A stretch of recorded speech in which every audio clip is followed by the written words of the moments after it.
Visualization sa present tense. Ibig sabihin, i-visualize mo yung desired reality na gusto mo. Yung lifestyle, career, finances, health, or kahit ano pa mang success yan. I-visualize mo sa present na may emotion. So, bakit kailangan to? Wala ganong nakakapag-discuss nito na maigi kung bakit kailangan may emotion sa present. Kasi tandaan mo, wala pa to ngayon di ba? 'Di ba ito yung law of assumption? Ibig sabihin, hindi mo pa siya na-experience kasi nga, dinidesire mo pa siya sa future. Kaya ang ginagawa mo sa visualization is, binivisualize mo na siya sa present na may emotion kasi nga, foreign pa to sa'yo. Foreign pa to sa'yo kasi nga, hindi mo pa siya na-experience. So, ang katawan kasi, pag foreign yung dinidesire mo, is magkakaroon ka ng fear.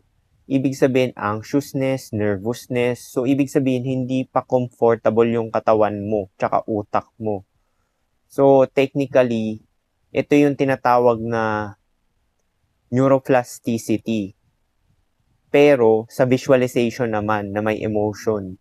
So, yun lang talaga yun. So, ito yan, i-discuss natin na maigi yan. Kasi nga, napaka-deep na itong game na ituturo ko sa inyo. Kasi 'di ba sinasabi nila, i-visualize mo na may emotion or sa present moment, pero hindi nila sinasabi kung bakit. Bakit nga ba? Kasi nga foreign siya sa iyo. So tandaan mo, kapag ka foreign to sa katawan mo tsaka sa utak mo, is ang mangyayari is magkakaroon ng resistance. Pag nandun ka na sa point ng success, is magse-self-sabotage ka niyan kasi hindi ka pa comfortable di ba? So ito yan Ang pinaka-useful na paraan para intindihin ito ay hindi bilang ini-imagine ko lang hanggang magically mangyari, kundi bilang training ng brain at nervous system. Yun, ititrain mo yung brain at nervous system mo. Kasama na yung katawan para ang bagong self-concept, emotional state, at behavior ay maging mas familiar at natural. Kasi nga, di ba, yung behavior natin is nagfa-follow siya sa emotion. So, since future pa yon, saan ba yung emotion natin? 'Di ba sa future? 'Di ba? Saan ba nanggagaling yung emotion? Yan ay galing sa fear of uncertainty. Meaning, galing yan sa future, tsaka sa past. Past traumas mo, future worries, which is nga yung success na dinidesire mo. So, ito yan. Bakit present tense ang visualization? Kapag ang visualization ay puro balang araw magiging successful ako, ang mental representation ay nananatiling future-oriented. So, syempre, dahil future siya, magkakaroon ka ng worry, tension sa katawan, di ba? Kasi nga, nagkakaroon ka ng fear. Di ba lahat ng fear is nanggagaling sa past traumas saka sa future worries. So, ang implicit message ay, hindi pa ako successful ngayon. So, syempre, pag naisip mo yan, magkakaroon ka ng anxiety, di ba? Mas useful ang ako yung taong financially successful. Kalma ko kapag humahawak ng pera. Confident ako kung gumawa ng desisyon. Ganito ang normal kong lifestyle. Yun. Kaya nga sinasabi sa law of assumption is i-embody mo na siya sa present. Kaya nga sinasabi ko sa inyo, yung pinaka-shortcut talaga is hindi mo na kailangan mag-manifest. Sure, i-lock in mo yung goal mo dun sa future. Take note ito yung tuturo ko sa'yo, i-lock in mo yung goal mo sa future. Pero, gagawin mo na siya ngayon. Ibig sabihin, hindi mo na inaalala kasi naka-lock in na nga. Ibig sabihin, may clear direction ka sa future. So, ni-lock in mo na siya doon, gawin mo na lang siya ngayon. Yun lang talaga ang way. Para hindi ka magkaroon ng anxiety, nervousness, or kung ano pa man, ma-F up pa yung mga diskarte mo. Kasi pagka masyado kang obsessed sa future, nakakatulong din naman siya kasi hihilain ka. Yun yung tinatawag na mission, ambition, or etc. Pero ang nangyayari, nagiging desperate ka, nagiging opposite, di ba? Imbis na hilain mo papunta sa present yung dinidesire mo, ang nangyayari, ikaw yung hinihila, nagiging desperate ka.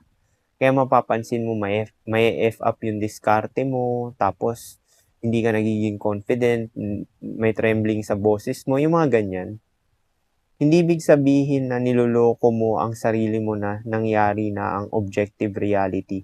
Ang ginagawa mo ay inire-rehearse ang desired identity. Yan yung rehearsal kasi nga sa neuroplasticity, ang kailangan kasi dito is repetition. Kailangan masanay yung katawan mo. Hindi gagana talaga yung paniniwala lang kasi yung katawan mo may jerky rin yan eh. As in yung may tension din yan eh. Ninenervyos pag hindi ka sanay sa success, hindi ka sanay sa fit na katawan, hindi ka sanay sa confidence, na gusto mong mas maging pamilyar sa utak.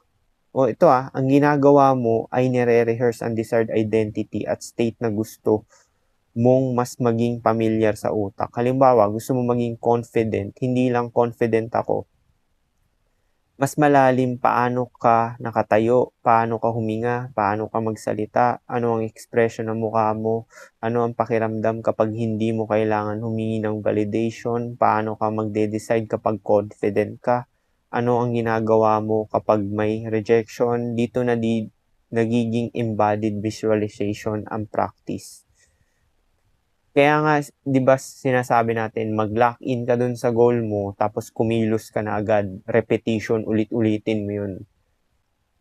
Bakit kailangan, ito yung share ko dati na sa YouTube ko.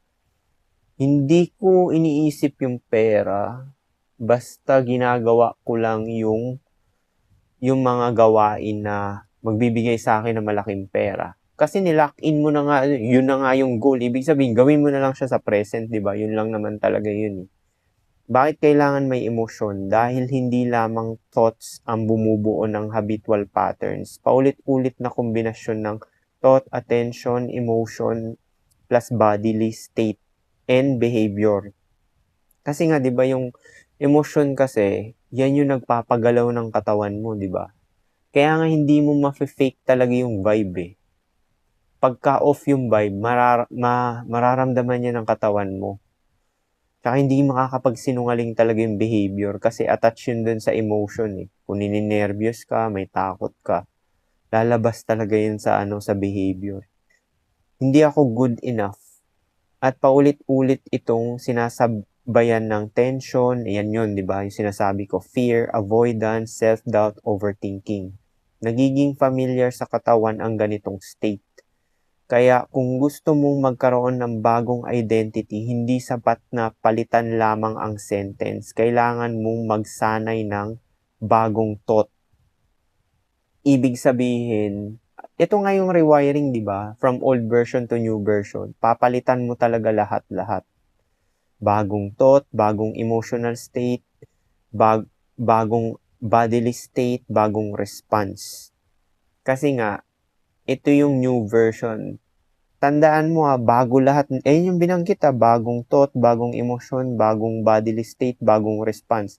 Kasi once may maiba dito, bumalik sa luma, kuwari, lumang thought, bagong emotional, palpak yan, resistance yan.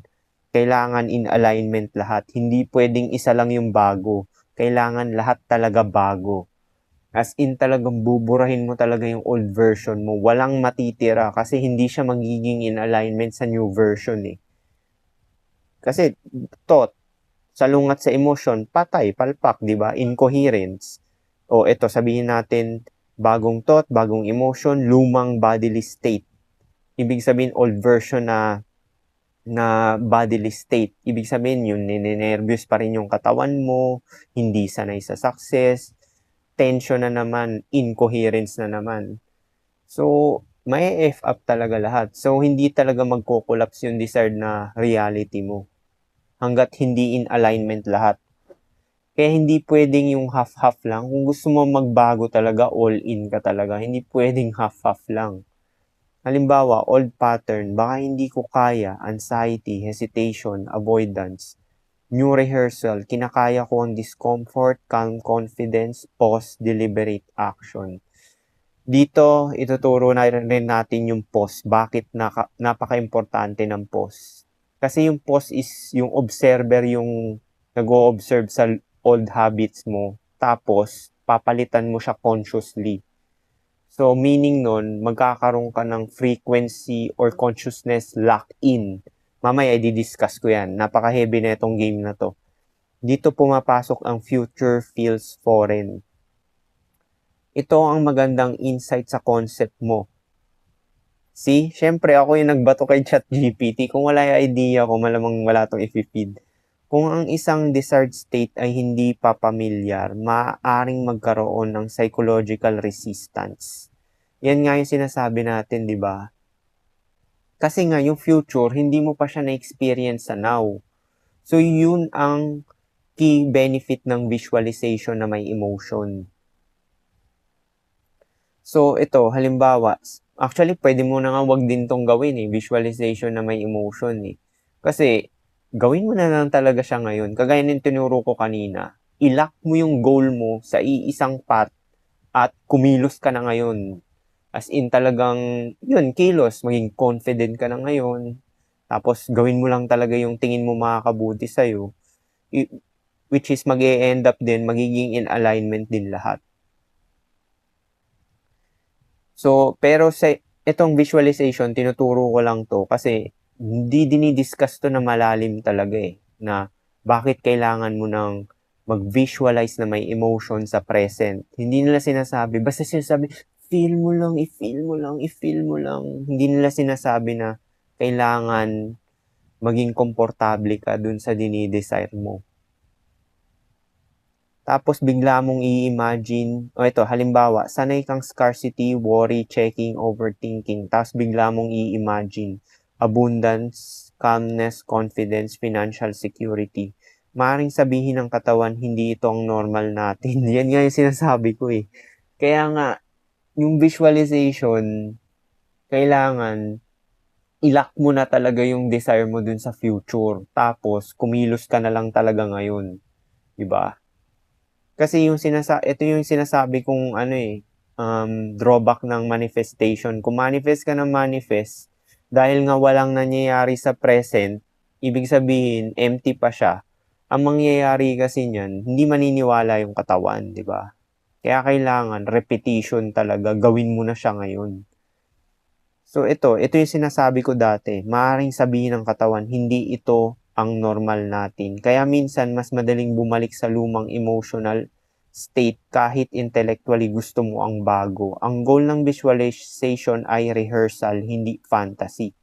Paulit-ulit mong binibigyan ang brain ng pagkakataong mag-practice ng bagong response hanggang sa hindi na ito ganoon ka-unfamiliar.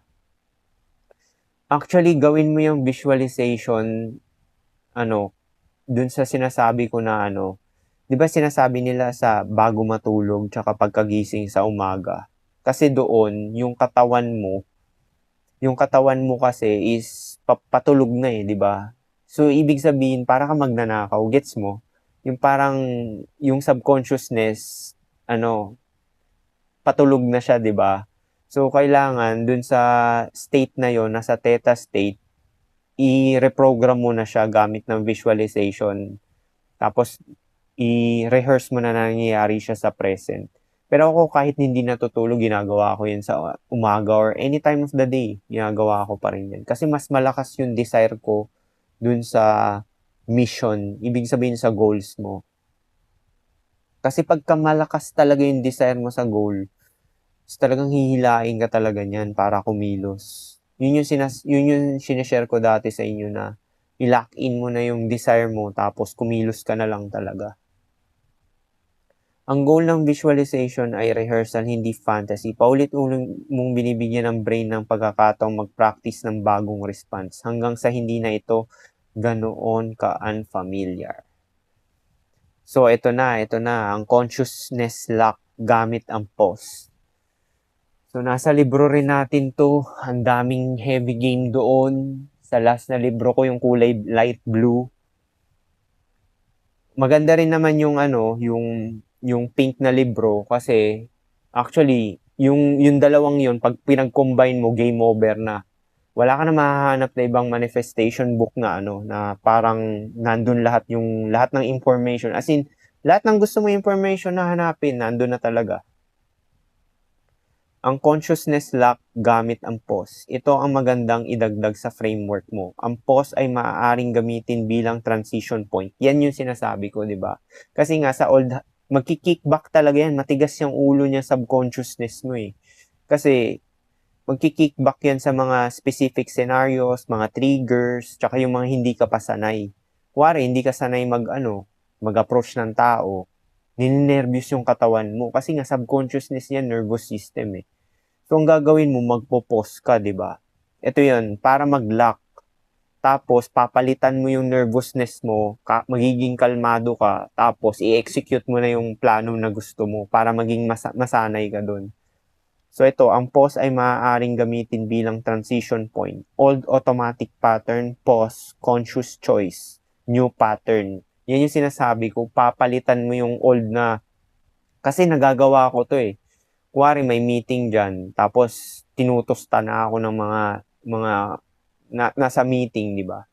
Kakabahan ka, di ba? Ang gagawin ko, shit, nafe-feel ko, kinakabahan ako. So, yung consciousness, dahil nag-pause ka, siya magte-take over yung observer. Tapos, ang mangyayari, pwede mong pahupain yung mabilis na tibok ng puso. Kasi nagagawa ko yan, kalma ka lang. Yung parang ginaganon. Yung parang, yun yung power ng pause. Ang tawag doon, consciousness lock. Tapos, ang gagawin mo, papalitan mo siya ng conscious choice para sa new pattern. Gagawin mo yun paulit-ulit para masanay ka na. Kagaya nung ginawa ko, di ba? Ganito kasi yung consciousness lock eh. Di ba nagpapa-alarm ako ng 6 a.m. parate everyday. Tapos, consciousness ko, magpo-pause ako, di ba? Tapos isipin ko, ay, 6 a.m. Ito yung mga first 1 week medyo nahirapan ako dito eh. Kasi nga, yung katawan ko gusto pa matulog talaga. Tapos parang tinatamad, gusto i-snooze, yung mga ganyan. So, yan yung old pattern, di ba? So, ang ginawa ko, nag-pause ako, tapos umupo ako. Yun yung conscious choice na ginawa ko. Pinilit ko. Take note, pinilit ko. Pero, hindi mo to magagawa ng pipilitin mo lang. Kailangan ma-realize mo yung old pattern. Ibig sabihin, i-observe mo yung nagkikik sa katawan mo na tinatamad ako, gusto ko i-snooze, gusto ko pang humiga. So, kailangan papansinin mo yun. Tsaka yung thoughts na yun. Tapos, papalitan mo siya magpo-pause ka at papalitan mo siya ng conscious choice.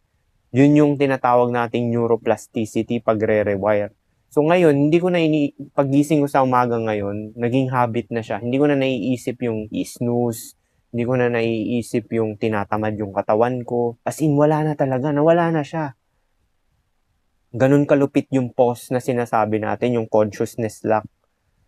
So ito, may trigger. Halimbawa, may trigger. Baka hindi ako successful. Instead na automatic kang sumunod, thought, fear, reaction, mag-pause ka. Pause. Huminto muna. Acknowledge ang lumang pattern. Unhook. Ito yung sinasabi natin. Consciousness lock, di ba? Ilalock mo dun sa conscious choice mo. Ibig sabihin, ikaw yung mamimili. Unhook. Hindi mo kailangan sundin agad ang thought. Shift, ibalik ang attention sa desired identity. Embody. Yun pala meaning ng pause. Hindi ko ito nasama, pero yun pala. Pause. Acknowledge, unhook, shift, embody. So, yun yung meaning ng pause. Pause, acknowledge, unhook, shift, embody. Huminga, ayusin ang posture at kumilos mula sa bagong state. Halimbawa, pause. This is the old scarcity pattern din. Hindi ko kailangan sundin ito. Ang version ko na gusto kong palakasin ay calm, capable, at deliberate. Then, mararamdaman mo ang bodily state ng taong iyon. Which is yan yung ginawa ko nung 6 a.m. na ritual na sinasabi ko na magising talaga ako. Ngayon, wala na. Wala na yung old habit talaga na, as in zero talaga. Wala nang tinatamad ako, gusto ko pang humiga, gusto ko pang extra matulog, tapos isnooze ko na lang to. Wala na. As in, automatic response na ng katawan mo. Once na marinig ko yung 6 a.m. na alarm ko, ano na siya, yung uupo na lang ako bigla. Para siyang automaton, di ba? Bakit powerful ang pause? Dahil ang mahalagang training ay hindi lamang nangyayari habang nakapikit ka. Nangyayari ito sa mismong moment na lumalabas ang old pattern. Visualization, practice environment, real-life trigger, application environment. Halimbawa, may opportunity kang mag-post ng content pero biglang walang bibili nito. Old automatic response, doubt, delay, scroll, distraction, instead, pause, old prediction. Ngayon pa lang suggestion ko sa inyo, mag-practice kayo nito mag-pause. Kasi ginagamit ko na to everyday. Actually, maraming nakalagay na pause dun sa libro ko. Yung last, napaka-heavy talaga ng game na yun. Yung na-drop doon. Old prediction, then what would the version of me who trusts himself do? Then action, pause. Doon nagkakaroon ng bridge mula mental rehearsal, actual behavior. So, kung sa ngayon nakukornihan ka sa pause, balik ka dito. After ma-master mo yan, balik ka dito. Kasi nung una nakukornihan ako, ano ba tong pause na to? Ang dali-dali lang gawin. Well, itry mo, di ba? Balik ka dito. Sinasabi ko sa'yo. Frequency, consciousness lock. Paano ito mas scientifically grounded? Kung gagamitin mo ang term na frequency, mas magandang ituring ito bilang metaphor para sa repeated attention, emotional and behavioral state kaysa literal na scientifically proven frequency na magmamanifest ng external events. Ang practical loop ay attention, interpretation, emotion, body state, behavior, feedback, reinforce identity. So, attention, interpretation, emotion, tingnan mo, inuna nila yung emotion, di ba? Yan yung sinasabi natin. Kasi yung emotion talaga nagpapakilo sa katawan. Actually, yung katamaran nga sa umaga, dahil yun sa naisip mo yung binigyan ng attention ng old habits mo, tapos, nagkakaroon ka ng emotion na naiinis ka, tinatamad. Emotion pa rin yun yung tinatamad. So, yung katawan mo magfa-follow. Kaya kailangan mo mag-pause.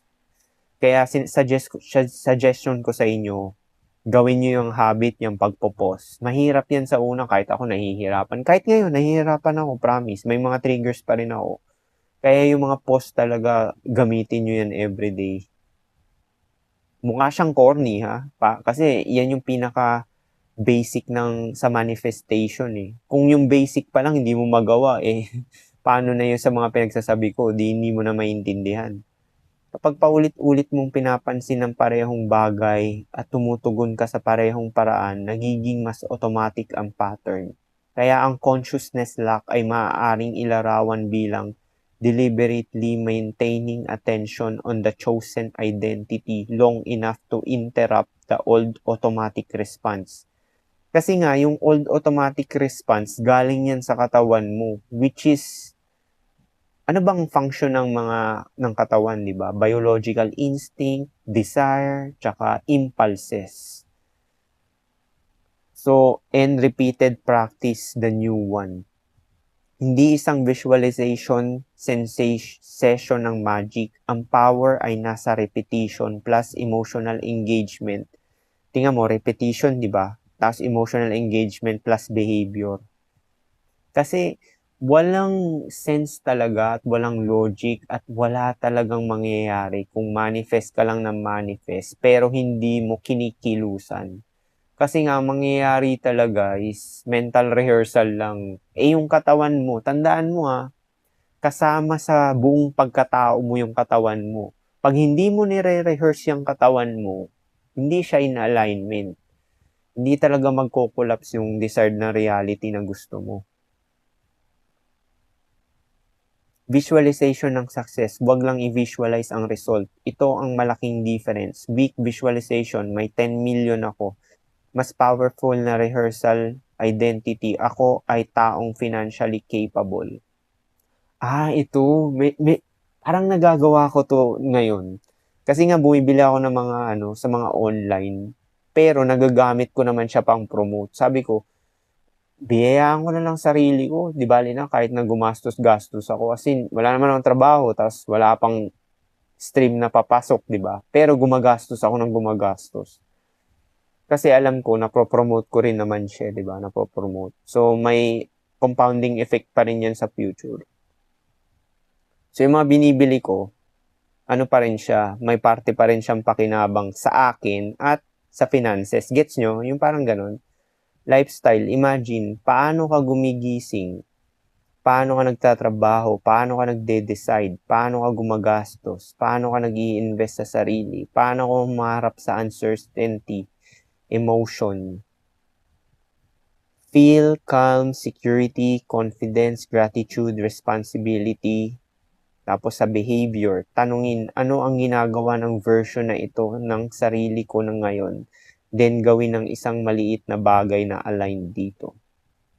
Ganito rin sa health, hindi lamang healthy ako. Instead, imagine yourself as someone who naturally takes care of his body. Nakikita mo ang sarili mong consistent sa training, kumakain ng maayos, natutulog ng sapat, may energy, gumagalaw regularly, hindi sumusuko kapag may bad day. Ngayon kasi ginagawa ko na to lahat itong mga ganito. So, hindi ko na siya kailangan i-imagine. Kasi ginagawa ko na itong lahat Sinasample ko lang sarili ko, hindi ako nagbabrag Kasi ayokong mag-ano ng ibang tao dahil wala naman silang kinalaman sa akin. Then feel, normal sa akin ang pag-aalaga sa katawan ko. Importanteng distinction, visualization doesn't replace medical care, nutrition, exercise, or other real-world health behaviors. Ang visualization ay rehearsal support tool. Ayon din pala, napapansin mo ba, hindi ako wala rin akong hesitation na parang yung mga ganyan. As in, kung mapapansin nyo ako nagpo-podcast, dire-diretso ako magsalita. Hindi rin ako nagka-cut, yung parang scripted, nagka-cut. Hindi, tuloy-tuloy yan, umuubo pa nga ako Ang mapapansin nyo lang, hindi ako alam mo bakit? Kasi nagpo-post ako consciously train ko yan dati pa. 8 years ago or 9 years ago since nagpo-podcast na ako, nag-a-am din ako dati, English pa nga Ang ginawa ko, nagpo-post talaga ako. Tapos consciously kung ginawa na wag na talaga ako mag-am. Hanggang ngayon, hindi na ako nag-a-am. Pero minsan may sumusulpot pa rin. Hindi naman ako perfect talaga, wala namang perfect na tao. Pero minsan may pasulpot-sulpit din na am.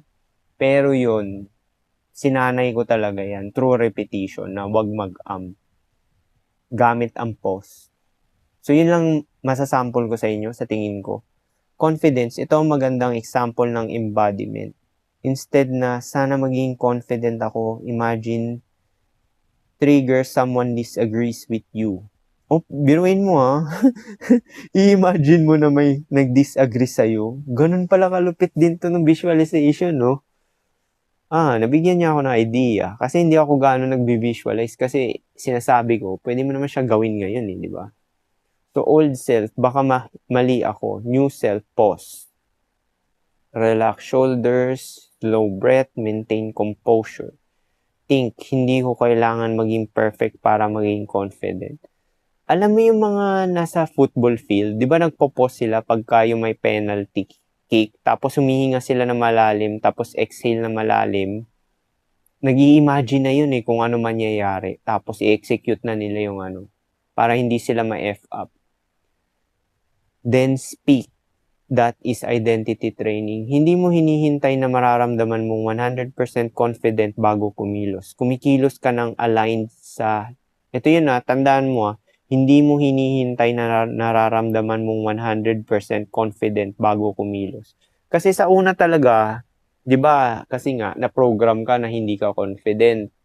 Kasi nga ginawa nga tayong passive ng parents natin, ng lipunan, ng eskwelahan.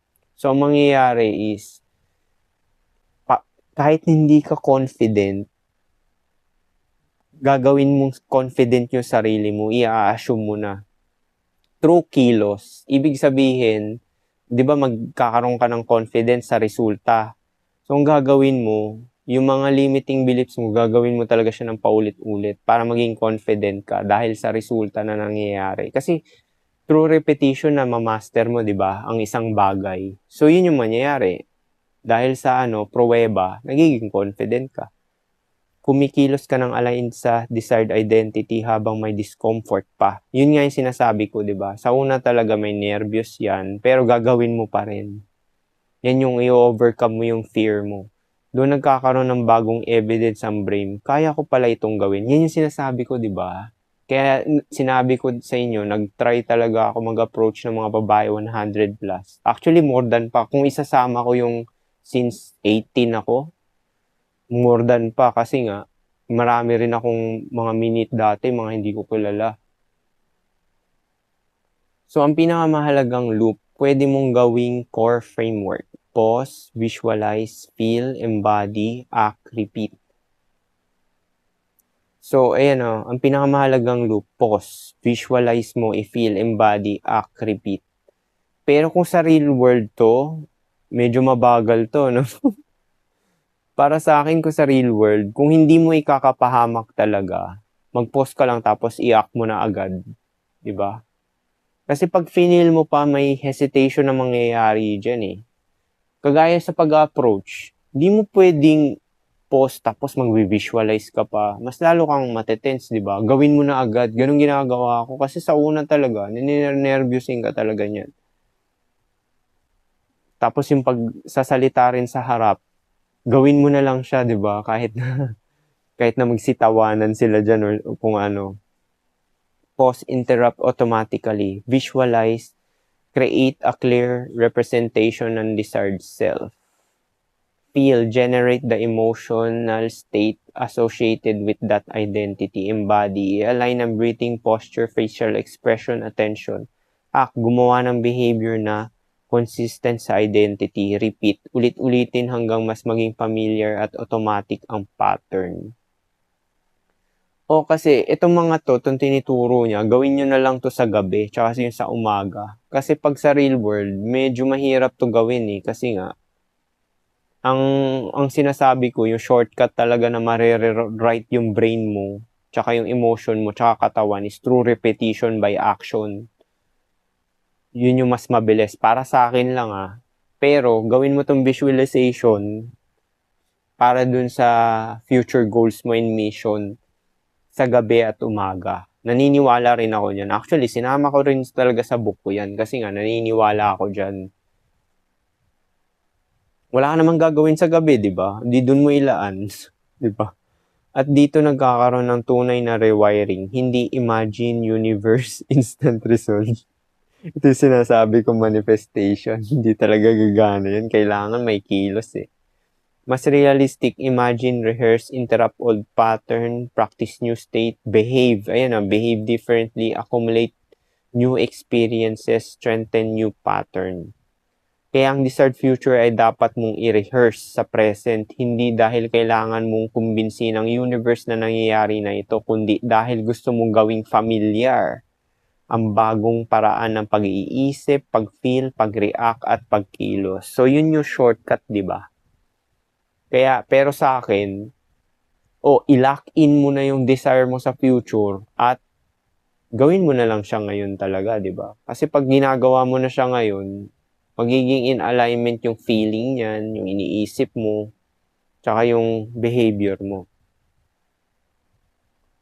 At habang nagiging familiar ang bagong pattern, mas madali mong mapapansin ang mga pagkakataon dati ay hindi mo napapansin. Mas consistent ang decisions mo at mas nagbabago ang actual behavior. Isang simple daily practice, morning 5 minutes, pause, 30 seconds, calm your body, identity, 1 minute, who am I becoming, visualization, 2 minutes, see yourself living in desired lifestyle as present experience, emotion, 1 minute, feel calm, confidence, security, gratitude, capability, lock, 30 seconds, as ano ang isang action today na magpapatunay sa bagong identity na ito. Actually, yung sinabi ko sa inyo na i-lock mo na siya, magiging in alignment ka na talaga sa future self mo ngayon eh. Agad-agad. Mabilis siya. Kaysa yung visualization na ganito.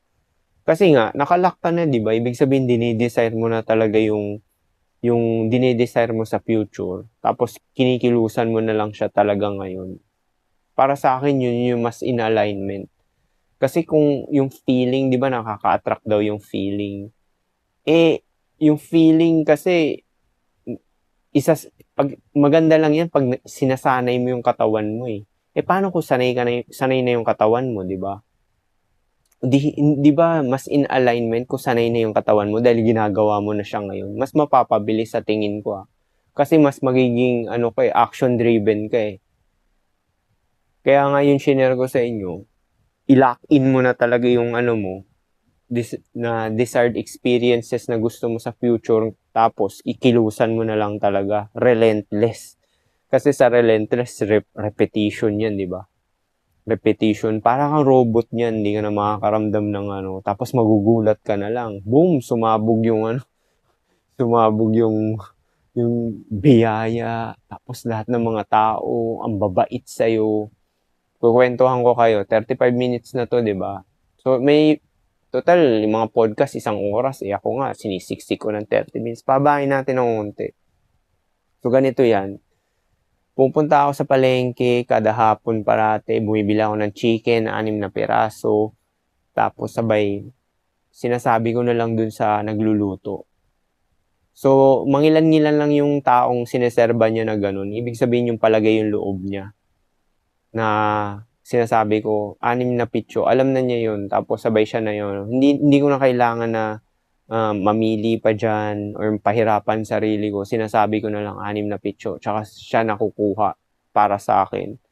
So, yun yung sinasabi mo na gawin mo na lang talaga siya ngayon. Hindi mo na kailangan na isip-isipin na bibili ako ng chicken mamaya. Oo, ganito, sana ganyan. Yung mga ganyan. Hindi, gawin mo na lang siya ngayon, di ba? Kasi pag ginagawa mo na siya sa present, yung di-desire mo sa future, ikaw na talaga yun, di ba? Sa una, mahihirapan ka, may resistance talaga yan. Kasi nga, ano yun, di ba? Bago. Pero pag nasanay ka na, magiging alignment na. At dun na yun sasabihin nila, uy, ang swerte mo naman. Well, hindi maswerte yan. Pinaghirapan mo yan through repetition. Kaya nga walang luck, eh. Opportunity meets, preparation, di ba? Yun yung luck na sinasabi nila. So anyway, 36 minutes. Hopefully, may natutunan kayo sa game na drinap natin, which is isa to sa pinaka-gem na drop ko tungkol sa visualization. Napaka-deep ng discussion natin. Babalik ka talaga dito. Peace.